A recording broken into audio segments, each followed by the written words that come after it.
This evening, Vice President Kamala Harris has chosen Governor of Minnesota Tim Walz to be her running mate. How do J.D. Vance and Tim Walz compare as running mates for Donald Trump and Kamala Harris? What should you know about each one of them? Plus, Republican candidate Jeff Zink of Congressional District 3 sits down to talk about his campaign in a historically blue district. This is Before You Vote.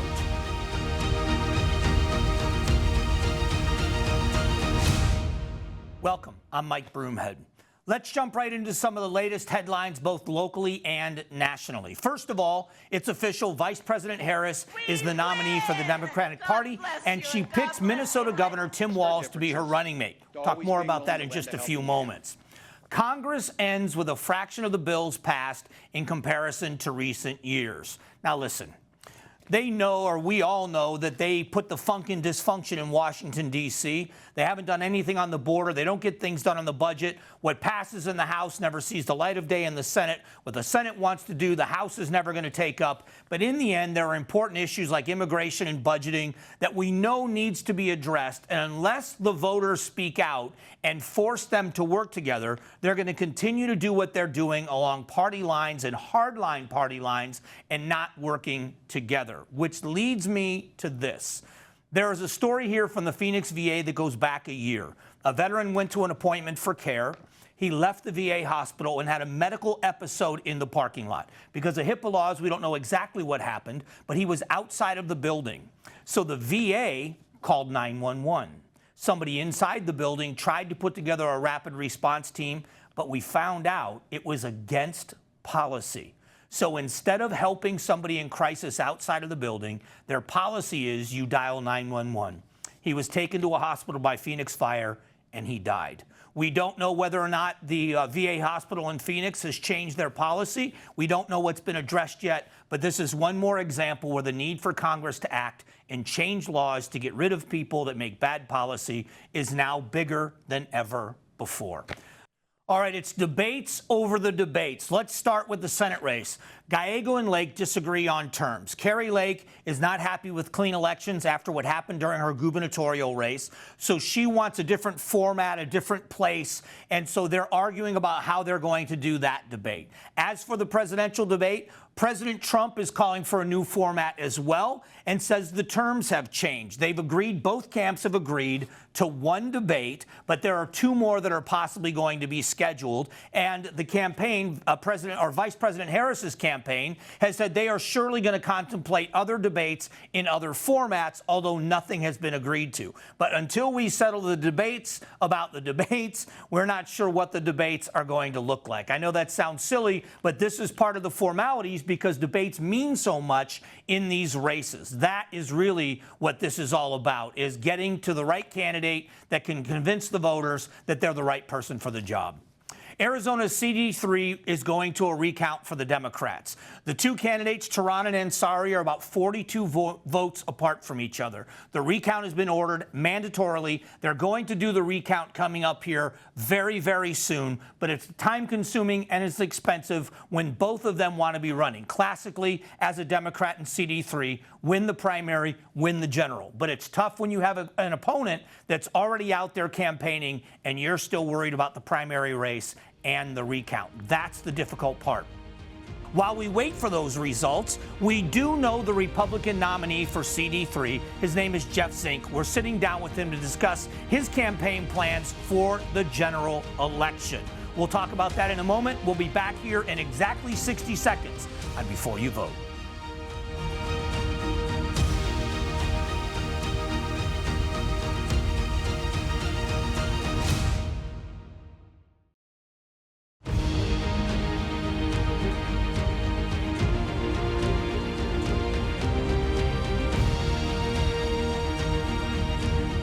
All right, welcome back to Before You Vote. Now that we're primed for the general election, we're going to start talking to candidates in these races. CD3, Congressional District 3, Jeff Zink, the Republican candidate. Thanks for doing this. Well, thank you for having me here. Let's talk, there are districts in Arizona that are considered red or blue, and you're in one that's been considered blue for a long time. Mm-hmm. What is the pathway to winning an election there, which has been, like you said, we've been saying, a standard blue district? Mm-hmm. One of the things that is exciting about this district now, are the failed blue policies that have been put in place for so many years. We've had a Democrat that's been in that seat for 24 years. We had Raul Grijalva, Ed Pastor, and now Ruben Gallego. All three have really not done as much for that South Mountain and CD3 area.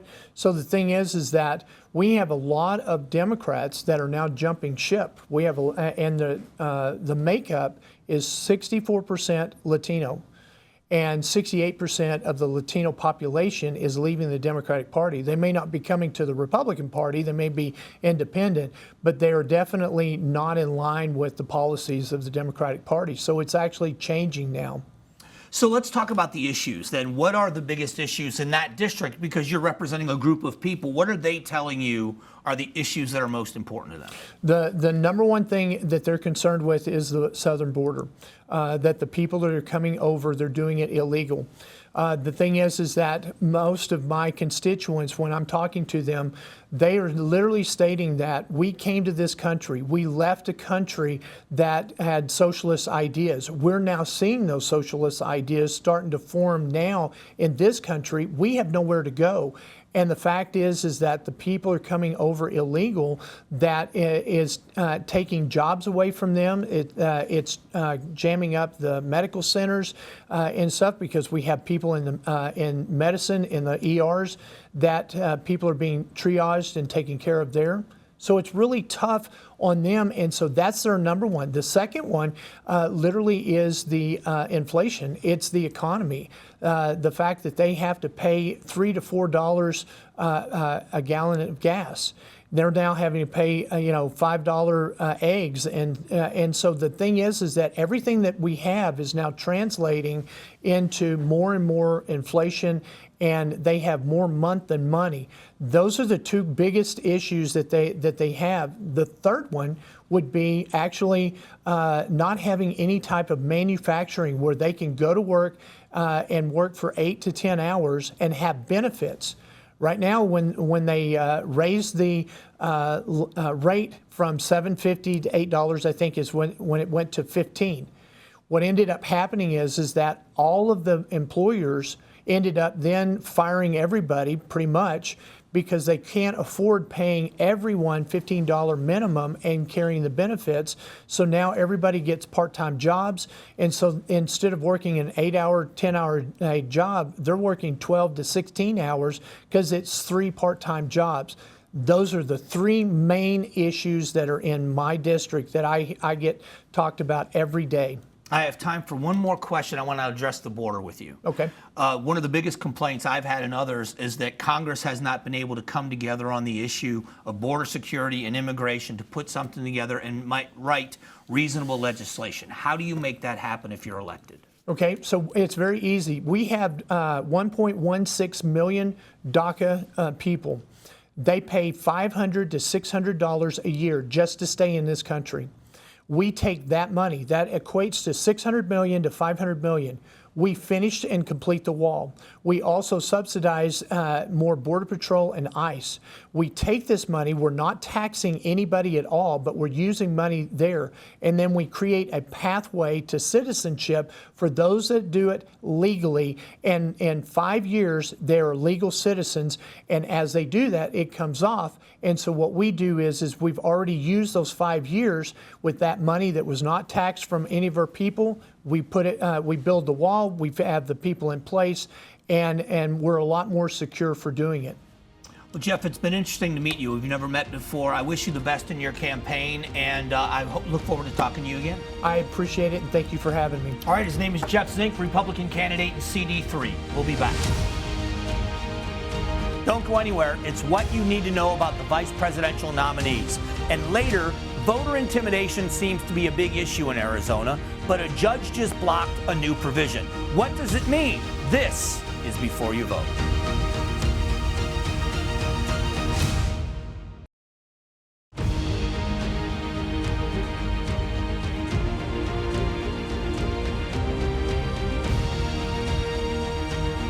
Welcome back to Before You Vote. Now, both VP picks have been announced, and there have been a lot of rumors about both candidates. So to help you get to know both of them, we're taking a look at some of the facts that we think you need to know about Senator J.D. Vance and the Governor Tim Walz. We'll start with J.D. Vance.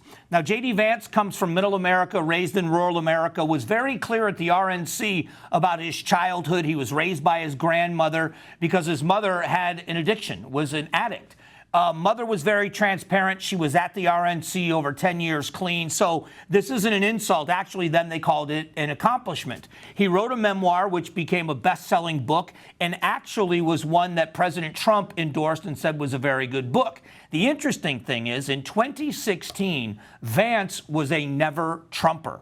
He voted independent and was very critical of Donald Trump. He has since then obviously said and transformed into aligning himself with President Trump to become the nominee. When he ran for the Senate, he became a senator in 2022, raised over $10 million with one donor. Thiel donated $10 million to his campaign, and then he kind of was on the stage and is now looked at as possibly the new face of the Republican Party with his youth and exuberance and a new attitude towards things. So let's take a look now at Governor Tim Walz. Now, here is somebody that served from 2007 to 2015 in the House of Representatives. He resigned that seat to run for governor and become the governor of Minnesota. He says he became the governor because he was a school teacher. And as a school teacher, he was a football coach. They won a state championship while he was coaching football. And he kind of tongue-in-cheek has told people that state championship is what won him the governor's office. He is also not without controversy. And it's about his military service. Honorably served for 24 years in the National Guard, joined at 17 years old. But the issue is about his deployment and about combat. He said on a couple of occasions about gun control that weapons of war, weapons he carried in war. Well, he was never in war. His deployment, he was in Italy. He never went to Iraq. People questioned it. Some people that served with him questioned why he would leave when their troops were going into battle, but he left and he retired. Along with that, the questions about his military service, it's not about serving honorably, but he did not retire as a command sergeant major, and so that was removed from the campaign website. These are just some facts about both of these two. You're going to be able to decipher good from bad, but we also want to make sure we're deciphering fact from fiction. You know a little bit more about both candidates. How much will they influence the ticket, and how much will they help? We'll be back in a few moments on Before You Vote. Coming up, new voter provisions trying to protect voters from intimidation were blocked by a judge here in Arizona. Find out what Secretary of State Adrian Fontes thinks about this ruling. This is Before You Vote.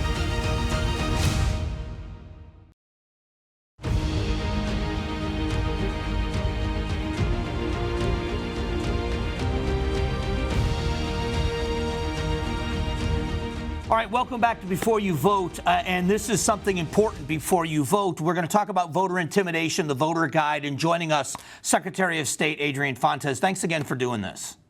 Thanks for having me. I want to clear up some of the controversy to find out where we're at. I know that you had some things written into the voter guide that were going to be rules and regulations for behavior at the polls. There was a lawsuit. A judge agreed with the people that wanted it removed, and the judge saying, in part, we already have intimidation laws that are on the books, and this kind of pushed against people's First Amendment rights. How do you respond? Do you at least acknowledge and respect the judge's decision? Well, first and foremost, thanks for having me. And second, let's just a quick history lesson on this. Almost none of what we wrote in is new. Almost all of it was already in the 2019 Elections Procedures Manual, and nobody had any issues with it previously. And a lot of that language was inherited from many, many manuals before that. So that's kind of the background here.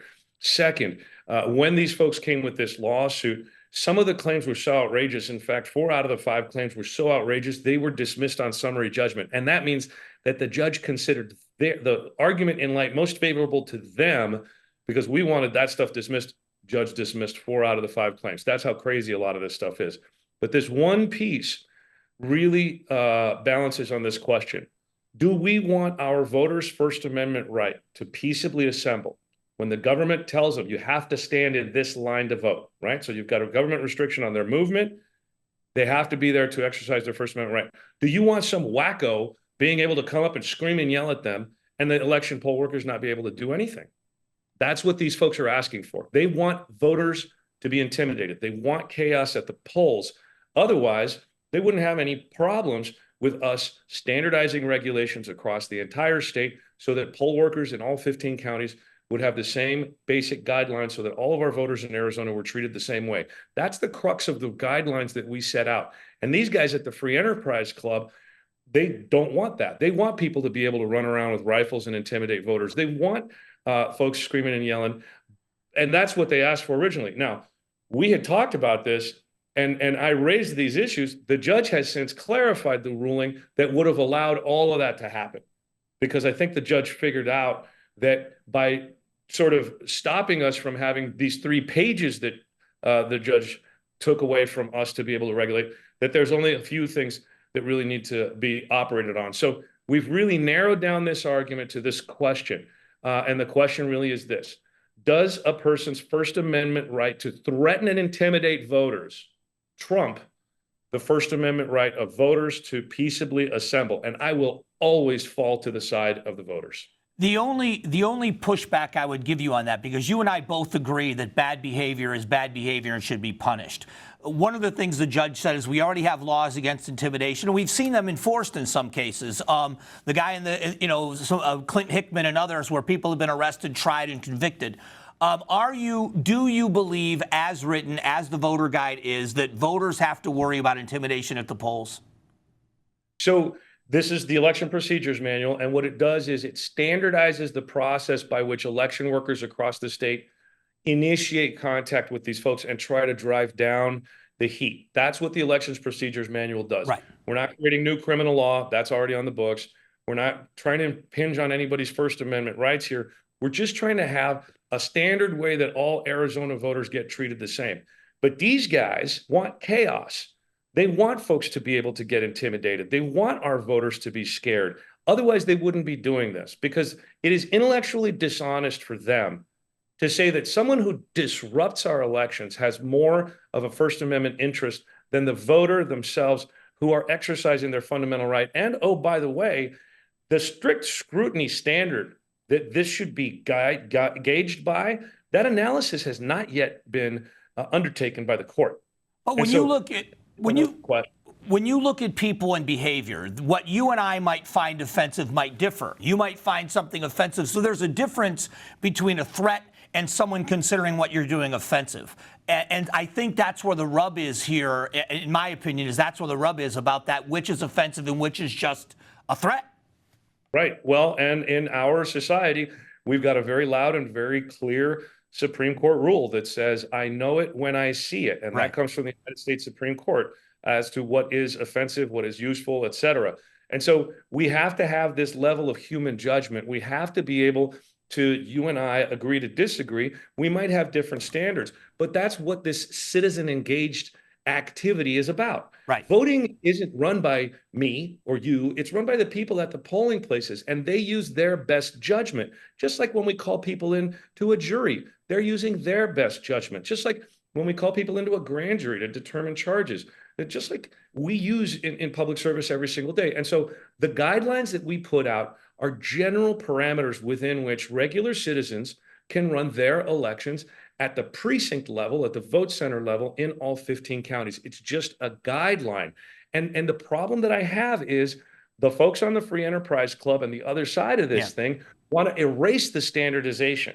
They want to just kind of let it go willy-nilly without any guidelines for the folks on the ground. And that's not helpful. It doesn't put our public on notice. It doesn't put these election officials on notice. And it doesn't put the bad guys on notice either. So it's really like an invitation to chaos. And that's why we have these guidelines. I think you and I are an example of two opinionated people that can agree to disagree and still walk away respecting each other. I thank you for your time today, because this is important. And I hope before November we talk again. Thank you so much for having me. All right, Secretary of State Adrian Fontes will be back.